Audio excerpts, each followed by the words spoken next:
हरे कृष्णा। सभी भक्तों का अंतर्राष्ट्रीय कृष्ण भावनामृत संघ इस्कॉन सूरत श्री श्री राधा दामोदर मंदिर जहांगीरपुरा में हार्दिक स्वागत है।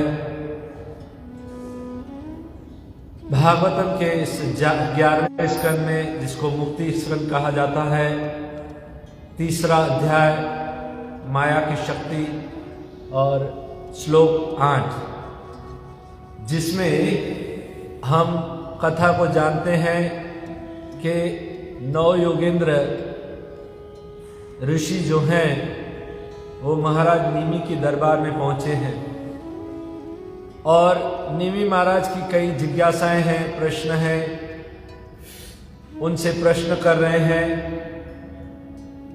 यहाँ जो श्लोक वर्णन है इसमें उन 9 योगेंद्रों में अंतरिक्ष ऋषि जो हैं वो उत्तर दे रहे हैं निमि महाराज को। और निमि महाराज का प्रश्न क्या था कि भगवान की उस माया को जो बड़े बड़े योगियों को भी मोह लेती है, उस माया के विषय में कुछ जादू, उसका तनिक जादू बताइए कि वो माया क्या है। तो उसका उत्तर देते हुए अंतरिक्ष ऋषि बताते हैं कि बद्ध जीवों की अवस्था का वर्णन करते हुए कि किस प्रकार बद्ध जीव इस संसार में भगवान से अलग होकर के फंसता है, किस प्रकार वो माया के चंगुल में आता है और वो माया कैसे भगवान के इशारे पर काम करती है। और काल का वर्णन बताया गया है कि उस बद्ध जीव को इस भौतिक जगत में कुछ समय के लिए यानी टाइम दिया जाता है और भौतिक जगत की रचना क्यों करनी पड़ती है भगवान को, उसके 2 कारण कि एक तो जीव की इच्छा है भोग करने की, तो उसको एक भौतिक शरीर दिया जाता है जो 24 तत्वों का वर्णन आता है। और दूसरा कारण ये है कि उस जीव को इस भौतिक जगत से निकलने के लिए एक चांस दिया जाता है। एक तो उसको भोग करने के लिए चांस दिया जाता है क्योंकि उसकी इच्छा है, भोग करना चाहता है भगवान से अलग होकर के, और दूसरा उसको भगवान के धाम यानी अपने घर वापस जाने के लिए समय दिया जाता है। और दुर्लभ मनुष्य जन्म घूमते घूमते 84 लाख योनियां, जन्म मृत्यु का चक्र, ये काल जब तक चलता है उस समय के दौरान अगर वो बद्ध जीव भगवान की भक्ति नहीं कर लेता और जन्म मृत्यु के चुंगल से नहीं छूट सकता, तो फिर वो महाप्रलय जब आती है तो उस महाप्रलय में वो वापस जो विष्णु हैं वो सृष्टि को अपने अंदर समेट लेते हैं। यानी वो फिर से विष्णु के अंदर जो सृष्टि चली जाती है, समेट लेते हैं, उसमें चला जाता है। और फिर जब विष्णु वापस इस सृष्टि की जब करोड़ों सालों के बाद जब समय हो, श्वास लेते हैं तब और निकालते हैं तब सृष्टि की रचना करते हैं, तो फिर से वो अपने कर्म के आधार पे जैसे वो स्वभाव था, उसका कर्म था, गुण थे, उस अनुसार वापस वो पृथ्वी पर उस योनियों में जन्म लेता है। और ये जन्म मृत्यु का चक्र, ये सृष्टि लीला जो है ये चलती रहती है मनुष्य के उद्धार के लिए। और मनुष्य की इच्छा है, स्वतंत्र है, तो भोग करना चाहता है। 2 कारण है, एक तो भोग करना चाहता है इसलिए भगवान सृष्टि की रचना करते हैं, दूसरा वो ये समझ ले कि जन्म मृत्यु जरा व्याधि ये स्थान मेरा सही स्थान नहीं है, उसको समझ करके इस जन्म मृत्यु के चक्र से निकल करके भगवान के धाम पहुंच जाए। तो इस श्लोक में 16 तत्वों का वर्णन है कि 16 तत्व वो पहले भगवान कारणोदक्षाय विष्णु, जैसा कि हम जानते हैं भगवान के 6 प्रकार के अवतार होते हैं। एक तो पुरुषावतार होता है जिसमें 3 विष्णु आते हैं, कारणोदक्षाय विष्णु, गर्भोदक्षाय विष्णु और क्षीरोदक्षाय विष्णु। ये पहले प्रकार का अवतार होता है। दूसरे प्रकार का अवतार है गुणावतार, जिसमें ब्रह्मा विष्णु महेश आते हैं। तीसरे प्रकार का अवतार होता है लीला अवतार, जिसमें राम नरसिंह वामन आदि भगवान लीलाएं करते हैं। और चौथे प्रकार का अवतार होता है युगावतार, जैसे भगवान हर युग में यदा यदा ही धर्मस्य अवतार लेते हैं। और 5वें प्रकार का अवतार होता है वो है मनवंतर अवतार, अलग अलग मनुओं में मनवंतर के रूप में वहाँ भगवान प्रकट होते हैं। और एक होता है 6ठा प्रकार शक्त्यावेश अवतार, भगवान अपनी शक्ति किसी को देते हैं और उससे अपना काम कराते हैं।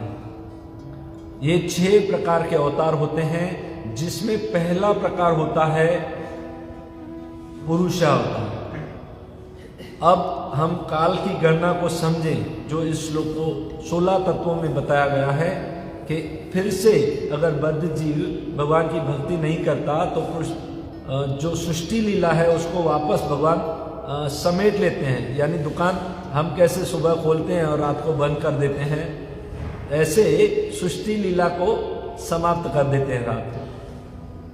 तो ये सृष्टि लीला कैसे होती है और ये विष्णु, ये भगवान के अवतार कैसे प्रकट होते हैं, इसको अगर हम समझें तो सबसे पहले भगवान श्री कृष्ण अपने गोलोक धाम में हैं और भगवान श्री कृष्ण से बलराम जी प्रकट होते हैं।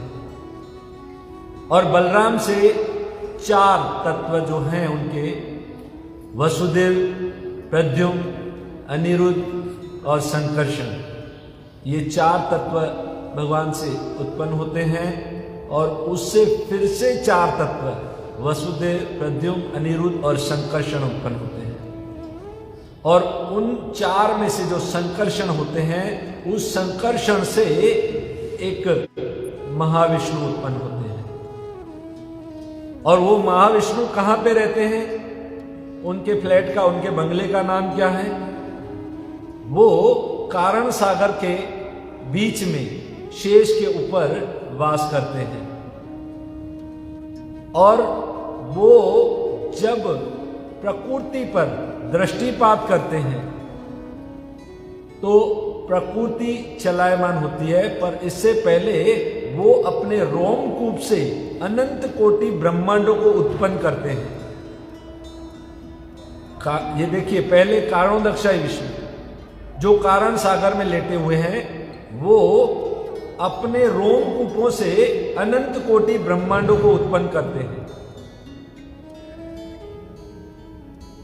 ये उत्पन्न कैसे होते हैं? जब भगवान प्रकृति पर दृष्टिपात करते हैं। देखिए, प्रकृति भी अनित्य नहीं है, नित्य है, पर वो एक्टिव नहीं होती जब तक भगवान उसको आदेश नहीं देते। जैसे गीता में कहते हैं, मया अध्यक्षेण प्रकृति सूयते सचराचर, मेरी अध्यक्षता में ये प्रकृति कार्य करती है। तो वो प्रकृति जिसमें 3 गुण रहते हैं, सतो, रजो और तमो, परंतु वो अलग अलग रूम में रहते हैं, कोई कंपटीशन, घर्षण नहीं होता। पर भगवान जब उस पर दृष्टि करते हैं तो दोनों आंखों से उसमें 2 शक्तियां डालते हैं, एक जीव शक्ति और एक काल शक्ति। जीव शक्ति और काल शक्ति जब उस प्रदान के अंदर मिश्रित हो जाती है, तब वो बनता है महतत्व प्रदान। जैसे हम 24 तत्वों का वर्णन बताते हैं ना, 5 महाभूत, पृथ्वी जल अग्नि वायु आकाश, 5 कर्मेंद्रियां, 5 ज्ञानेंद्रियां, 5 विषय और 3 मन बुद्धि अहंकार और 24वां काल या प्रधान, तो वो काल प्रधान बनता है और उससे जीव जन्म लेता है। ये वहां इस श्लोक में जो बताए गए हैं वो 16 तत्व है। ऐसे 24 तत्वों का वर्णन भी है भागवत में ही, गीता में भी है, 13वें अध्याय का कुछ 6वां श्लोक है, उसमें है। तो ये 3 विष्णु होते हैं। तो पहले सबसे पहले कारणोदक्षाय विष्णु, बराबर समझ गए हम। उनके रोमकूप से अनंत कोटि ब्रह्मांड उत्पन्न होते हैं। इनको महाविष्णु भी कहा जाता है और ये संकर्षण से प्रकट होते हैं। और महतत्व नाले का, जिसको प्रदान कहते हैं, 3 गुणों की, जय श्री राधा दामोदर की जय, नाथ जी गोपाल की, जगन्नाथ बलदेव सुभद्रा की जय, गौर निताई श्री गोपाल की जय। 3 गुणों की सृष्टि जो होती है, जो एक्टिवेट नहीं है प्रकृति, उस पर दृष्टिपात करते हैं और वो प्रकृति चलायमान हो जाती है, क्योंकि प्रकृति भी शाश्वत है और वो चलने लगती है। ये पहले विष्णु का काम है। अब वही विष्णु जब अनंत कोटि ब्रह्मांडों की रचना करते हैं तो ब्रह्मांड खाली होते हैं। वही विष्णु अपना विस्तार करके गर्भोदक्षय रूप में एक एक ब्रह्मांड में जाते हैं। कितने ब्रह्मांड में? करोड़ों अबजों ब्रह्मांड हैं। कारणोदक्षय कितने हैं? कारणोदक्षय विष्णु जो है वो एक है, देखिए सुनिए ध्यान से। और गर्भोदक्षय विष्णु एक ब्रह्मांड में एक जाता है और अनंत कोटि ब्रह्मांड होते हैं, उसमें एक ब्रह्मांड में अपने ही पसीने से उस आधे को जल से भर देता है और फिर शेष पर सोते हैं और लक्ष्मी साथ में होती है, उनकी नाभि कमल से ब्रह्मा उत्पन्न होते हैं। इसको गर्भोदक्षय विष्णु कहा जाता है। और ये गर्भोदक्षय विष्णु जो होते हैं वो कितने होते हैं? जितने ब्रह्मांड हैं। समझ गए? कितने ब्रह्मांड है? करोड़ों ब्रह्मांड है। तो गर्भोदक्षय विष्णु कितने हैं? करोड़ों हैं। कारणोदक्षय विष्णु कितना है? एक। गर्भोदक्षय विष्णु कितने हैं? करोड़ों। और फिर गर्भोदक्षय विष्णु से उत्पन्न होते हैं ब्रह्मा जी, पहले जी, प्रथम जी, जो कमल की नाभि में है। और ये कमल की नाभि जो है ना, वो कमल की नाभि का जो पाइप होता है ना, उस पाइप में 14 लोक होते हैं, 7 नीचे 7 ऊपर। कमल की पाइप में है। हाँ, हम कमल की पाइप में हैं और उसमें भी पृथ्वी लोक में है, छोटे से लोक में है। उसमें तो पूरा दुनिया है और उस दुनिया में भारत में छोटा सा गुजरात में छोटा सा सूरत से छोटा सा हम जहांगीरपुरा में छोटे से, और हम बोलते हैं मैं इस कंपनी का मालिक हूं। ये हमारी हालत है। तो फिर जब ब्रह्मा के द्वारा सृष्टि लीला की जाती है तो ब्रह्मा जी 84 लाख प्रकार की डाई बनाते हैं जीवात्माओं को शरीर देने के लिए। और पंच तत्व का शरीर बन गया वही 16 तत्व जो सृष्टि के प्रारंभ से आए। जैसे पहले आटा बन गया, अब आटे में से पूरी बनानी है तो 84 लाख प्रकार की पूरी बनाते हैं। 84 लाख प्रकार के जीव बन गए। अब उसमें पंच तत्व का ये शरीर बन गया। अब उसमें आत्मा को डालते हैं अपने अपने कर्म के अनुसार। जीव आत्मा जो है कर्म में वो शरीर को प्राप्त करता है।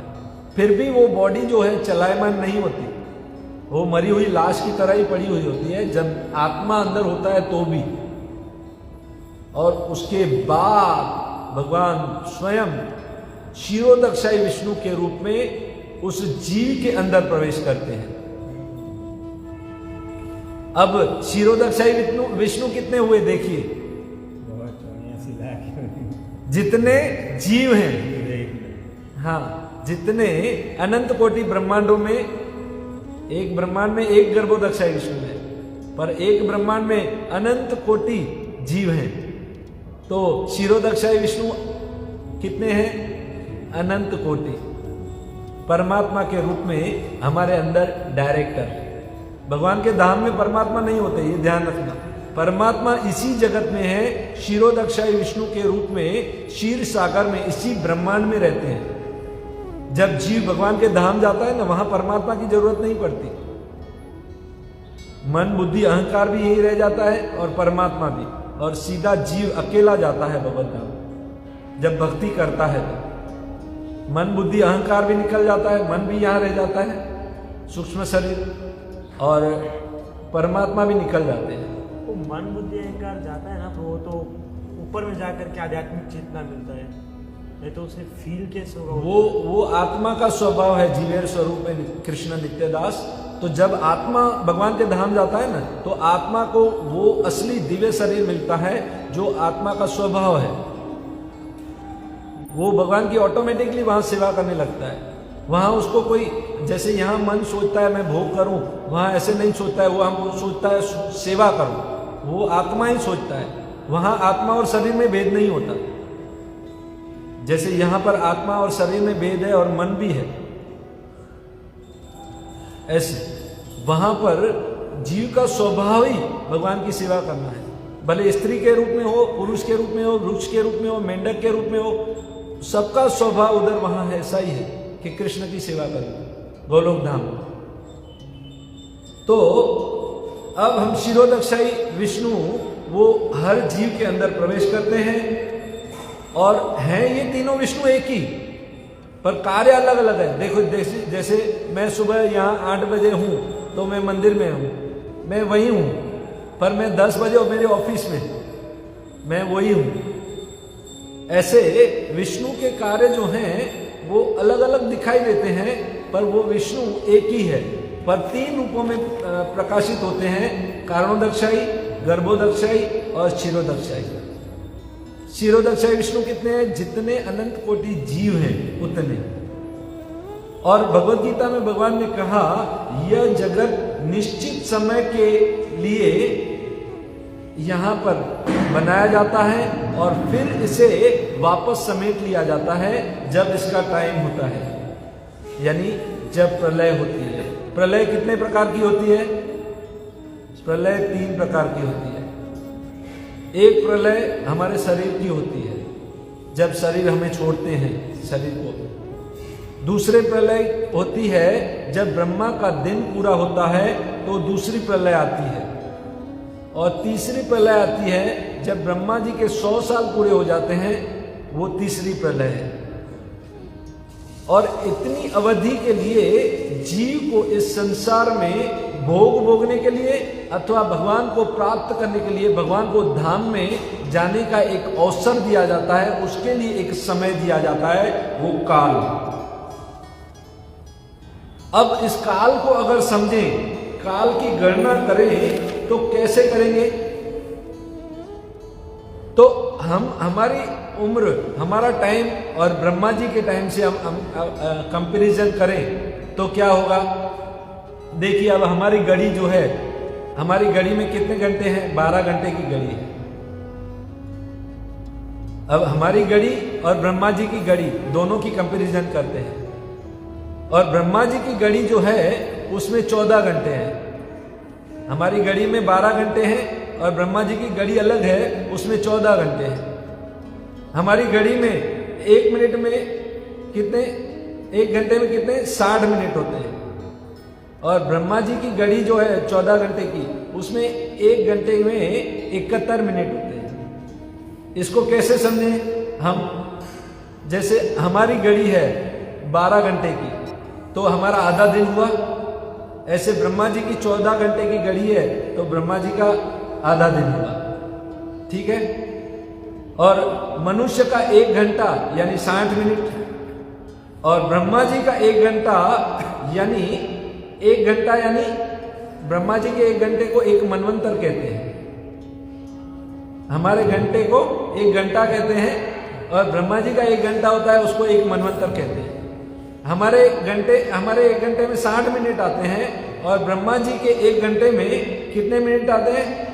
71 मिनट। 71 चतुर्युग। हाँ, और एक चतुर्युग की आयु हमें मालूम है ना, जैसे कलयुग है 4,32,000 साल, इसको डबल कर दें तो द्वापर युग की उम्र आ जाएगी 8,64,000 साल। इसमें फिर 4,32,000 डाल दें तो त्रेता 12,96,000, उसमें और 4,32,000 डाल दें तो सतयुग की उम्र 17,28,000 साल। इसको बोलते हैं एक चतुर्युग। और ऐसे 71 चतुर्युग जो घूमते हैं, 71 मिनट होती है, तब ब्रह्मा का 1 घंटा होता है और हमारा 1 घंटा 60 मिनट। समझ गए? अब ऐसे ब्रह्मा जी के 12 घंटे होते हैं, ब्रह्मा जी के 14 घंटे होते हैं, मनुष्य के होते हैं 12 घंटे। अब हमारे जैसे 12 घंटे होते हैं, ऐसी 12 घंटों की रात होती है। ऐसे ही ब्रह्मा जी के जब 14 घंटे होते हैं तो ब्रह्मा जी की भी ऐसे ही 14 घंटों की रात होती है।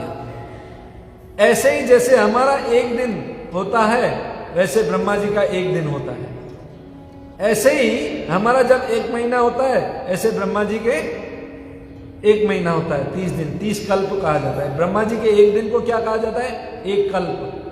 हमारे दिन को क्या कहा जाता है? दिन। और ब्रह्मा जी के 1 दिन को कल्प। तो ये हो गई ब्रह्मा जी का दिन और हमारा दिन। ऐसे हमारे 12 महीने होते हैं, ऐसे ब्रह्मा जी के भी 12 महीने होते हैं। ऐसे हमारे 100 साल होते हैं, ऐसे ब्रह्मा जी के भी 100 साल होते हैं। अब उनकी गणना करें तो काल को कैसे समझें? तो ब्रह्मा जी का जो 1 मिनट हमने देखा वो था एक चतुर्युग। 1 मिनट यानी एक घंटा था 71 चतुर्युग। तो 1 मिनट जो हुई वो है 4,32,864,12,96,17,28। इसकी टोटल वैल्यू हुई 43,20,000 साल। ये हुआ एक चतुर्युग। अब कितने रहते हैं ब्रह्मा जी? कितना 1 घंटे में कितने होते हैं? 71। इसको गुणिया कर दो 71 से, तो कितने बन गए? 306,72,000 साल। ये हुआ ब्रह्मा जी का 71 चतुर्युग, यानी 1 घंटा। ब्रह्मा जी के 1 घंटे में कितने साल होते हैं? 306,72,000 साल। ठीक है, ये हो गया 1 घंटा।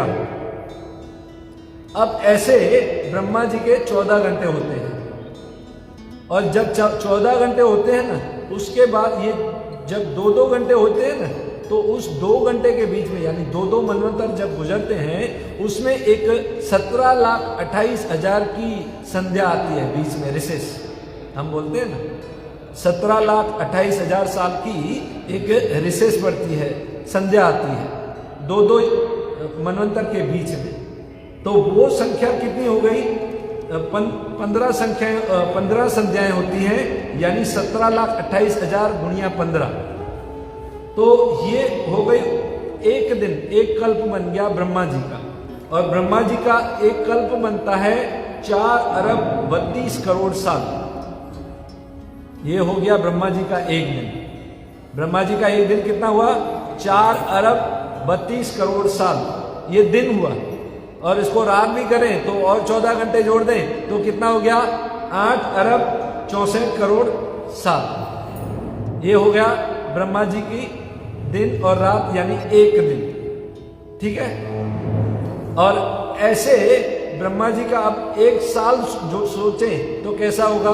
ये 8,64 गुणिया 365 दिन। तो कितने हो गए? 31 खरब, हाँ अरब नहीं, 31 खरब 10 अरब 40 करोड़ साल हो गए। ये ब्रह्मा जी का 1 साल। ब्रह्मा जी का 1 साल कितना हुआ? 31 खरब 10 अरब 40 करोड़ साल हो गए। ये ब्रह्मा जी का 1 साल। अब ऐसे ब्रह्मा जी के 100 साल हैं, तो कितने होंगे? देखिए, 31 खरब 10 अरब 40 करोड़ साल गुणिया 100। तो ब्रह्मा जी की क्या आयु हुई?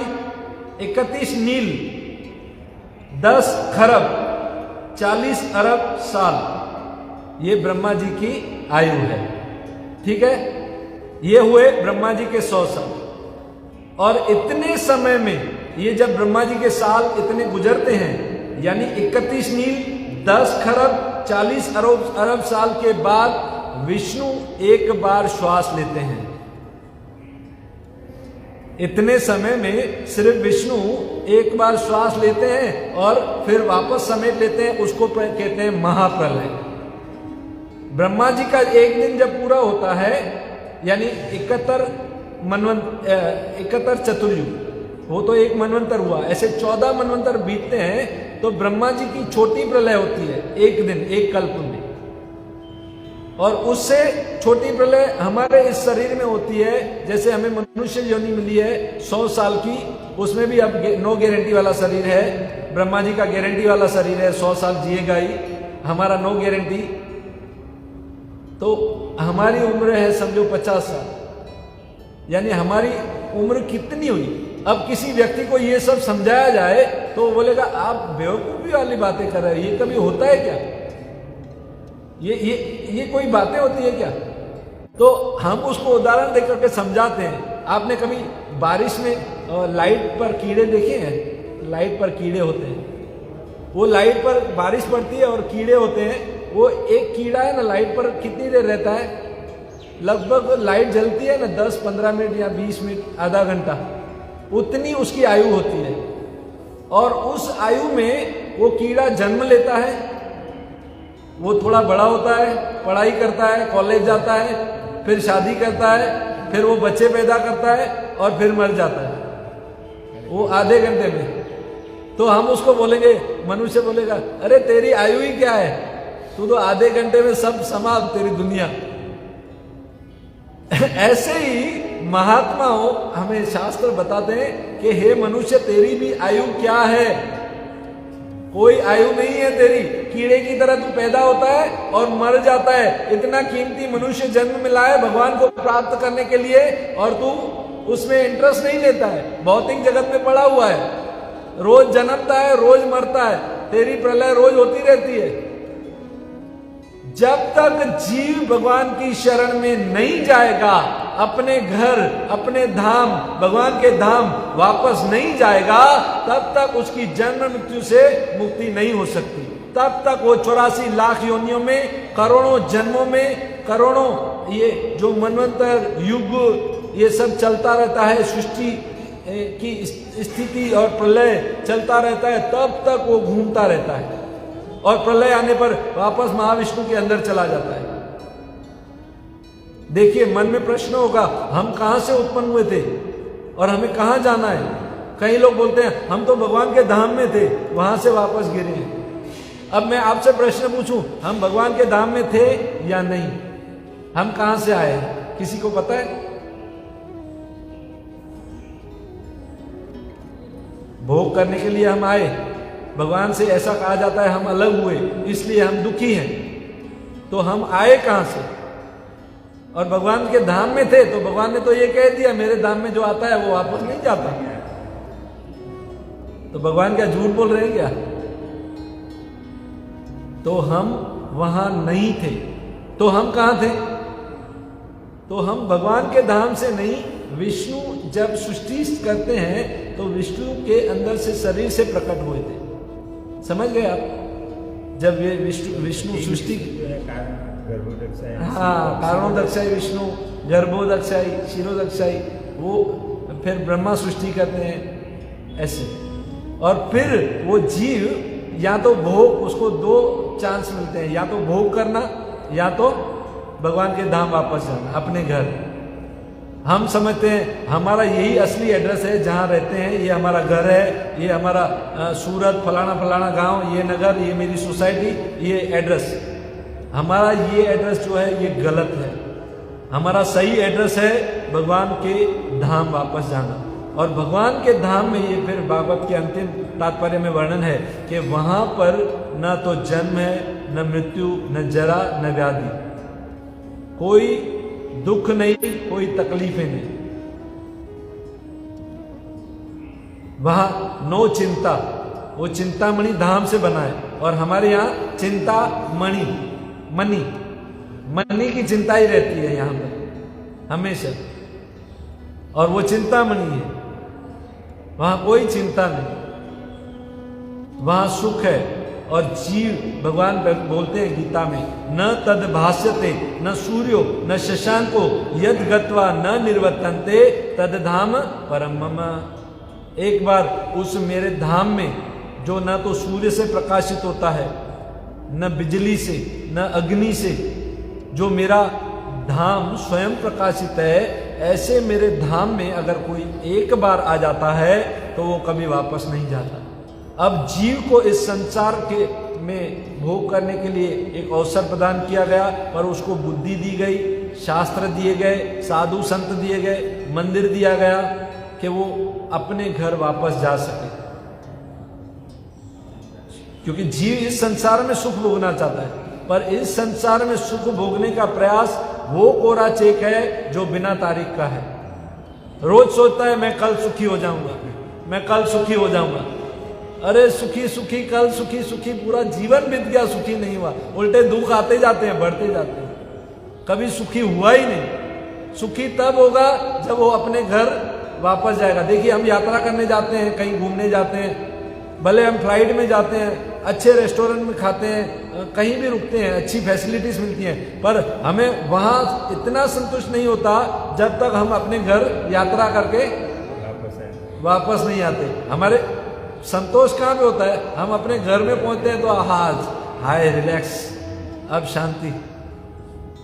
इसी प्रकार इस जीव जो है इस संसार में तब तक भटकता है जब तक वो अपने घर, उसकी यात्रा ये तब तक चलती है जब तक वो अपने घर नहीं पहुंचता। एक कथा आती है, एक राजा था, एक राजा जंगल में गया शिकार करने के लिए। तो शिकार, जंगल बहुत भयानक था, और भयानक जंगल होने की वजह से वो रात हो गई तो अंदर भयानक प्राणी थे।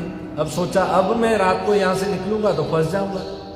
तो एक झोपड़ी थी, उस झोपड़ी में सोचा रात रह लेता हूँ, सुबह निकल जाऊंगा। और अंदर झोपड़ी में जैसे ही प्रवेश कर रहा था ना, तो झोपड़ी में बहुत गंदगी थी, अंदर ऐसे मांस लटक रहा था, अंदर झोपड़ी में मलमूत्र पड़ा था और बहुत गंदी बदबू आ रही थी। अब राजा सोच रहा था मैं जाऊं कि नहीं जाऊं इसमें, पर अगर नहीं जाऊंगा तो मैं अपने आप को बचा नहीं पाऊंगा। और अंदर जैसे ही दरवाजे से अंदर घुसा ना, तो झोपड़ी के बाहर से आवाज आई, ये झोपड़ी मेरी है, तुम इसमें नहीं घुस सकते। राजा ने बोला पर क्यों? मैं राजा हूं, तुम्हें मालूम है, पूरे राज्य का राजा, और मैं सिर्फ एक दिन ये रात को खाली रहूंगा, और ये तुम्हारी गंदी झोपड़ी मेरे क्या काम की? बोले नहीं, यहाँ पर जो आता है वो रह जाता है, वापस नहीं जाता। बोले तेरी गंदी झोपड़ी में मैं क्या रहकर करूंगा, मैं राजा हूं, महल में रहता हूं, तुम्हें मालूम है? बोले सब लोग ऐसा ही बोलते हैं, फिर कोई जाता नहीं है। बोले पर तू बोल तो मैं तेरे को स्टैम्प पेपर में लिख के देता हूं, मैं सुबह चला जाऊंगा। ठीक है तुम रह जाओ।